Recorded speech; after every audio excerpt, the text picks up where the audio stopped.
Hello friends, Anupriya cooking ಚಾನಲಲ್ಲಿ ನಾನಿವತ್ತು ನಿಮಗೆ ಈಸಿಯಾಗಿರುವಂತಹ ಬನಾನಾ ಚಿಪ್ಸ್ನ ಮಾಡೋದನ್ನು ಹೇಳ್ಕೊಡ್ತೀನಿ. ತುಂಬ ದಿನ ಆಗಿತ್ತು ವಿಡಿಯೋ ಮಾಡಿ, ಸಾರಿ ನನಗೆ ಸ್ವಲ್ಪ ಹೆಲ್ತ್ ಇಶ್ಯೂ ಆಗಿತ್ತು. ಇದು ನೋಡಿ ಬಾಳೆಕಾಯಿ ಎಷ್ಟು ಚೆನ್ನಾಗಿದೆ ಅಂತ ಮನೆಯಲ್ಲೇ ಇತ್ತು, ಅದಕ್ಕೆ ನಾನು ತೋರಿಸ್ಕೊಡೋಣ ಅಂತ ಇವತ್ತು ಮಾಡಿದೆ. ತುಂಬ ಈಸಿಯಾಗಿ ಮಾಡ್ಕೋಬೋದು ಫ್ರೆಂಡ್ಸ್. ಈ ಥರ ಹಸ್ರಿರೋದನ್ನೆಲ್ಲ ಫಸ್ಟ್ ತೆಗೆದುಬಿಟ್ಟು ಪೀಲ್ ಮಾಡ್ಕೋಬೇಕು.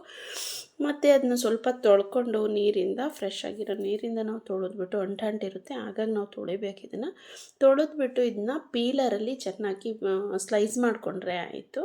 ಸ್ಲೈಸ್ ಮಾಡಿ ಇಟ್ಕೊಂಡಿದ್ದೀನಿ. ಅದು ಸ್ವಲ್ಪ ಅರಿಶಿನ, ಉಪ್ಪು ಮತ್ತು ಸ್ವಲ್ಪ ಅಚ್ಕಾರ ಪುಡಿ. ನನಗೆ ಬೇಯಿಸಾದ್ಮೇಲೆ ಹಾಕ್ತಾರೆ, ಅದು ರಾಗಿ ಟೇಸ್ಟ್ ಕೊಡೋದಿಲ್ಲ ಅಂತ ನಾನು ಏನು ಮಾಡ್ತೀನಿ, ಹೀಗೆ ಹಾಕ್ಕೊಂಡು ಆಮೇಲೆ ಎಣ್ಣೆಯಲ್ಲಿ ಹಾಕ್ಕೋತೀನಿ. ಫ್ರೆಂಡ್ಸ್, ಮಕ್ಳಿಗೆ ತುಂಬ ಇಷ್ಟ ಆಗುತ್ತೆ. ನಾವು ಬೇಕ್ರಿನಲ್ಲಿ ಕೊಟ್ಟು ತುಂಬ ದಿನದಿಂದ ಮಾಡಿಸಿಟ್ಟಿರ್ತಾರೆ, ಅದನ್ನು ಕೊಡೋದಕ್ಕಿಂತ ನಾವೇ ಫ್ರೆಶ್ಶಾಗಿ 5 ನಿಮಿಷದಲ್ಲೇ ಈ ಚಿಪ್ಸ್ನ ಮಾಡಿಕೊಟ್ಬಿಡ್ಬೋದು. ನಾನು ಸ್ವಲ್ಪ ಅಂಟಾಗುತ್ತೆ ಅಂತ ಸ್ವಲ್ಪ ಕಾರ್ನ್ಫ್ಲೋರ್ ಡಸ್ಟಿಂಗ್ನ ಕೂಡ ಮಾಡ್ಕೋತಿದ್ದೀನಿ. ಇದು ಮಾಡಿಕೊಂಡು ಡೀಪ್ ಫ್ರೈ ಮಾಡಿದರೆ ಆಯಿತು. ತುಂಬ ಈಸಿಯಾಗಿರೋವಂತಹ ಬನಾನಾ ಚಿಪ್ಸು ರೆಡಿಯಾಗಿ ಹೋಗ್ಬಿಡುತ್ತೆ. ಮಕ್ಕಳು ಹಠ ಮಾಡುವಾಗೆಲ್ಲ ಇನ್ನೇನು ರಜೆ ಬರ್ತಿದೆ ಆವಾಗ ಈಸಿಯಾಗಿ ನಾವು ಮಾಡಿಕೊಡ್ಬಹುದು ಅಂತ ನಾನು ತೋರಿಸ್ಕೊಡ್ತಿದ್ದೀನಿ.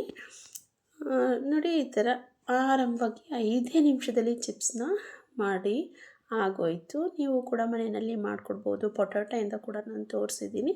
ಈ ಥರ ಒಂದು ಪಾತ್ರೆಯಲ್ಲಿ ಸರ್ವ್ ಮಾಡ್ತಿದ್ದೀನಿ. ರೆಡಿಯಾಗಿದೆ.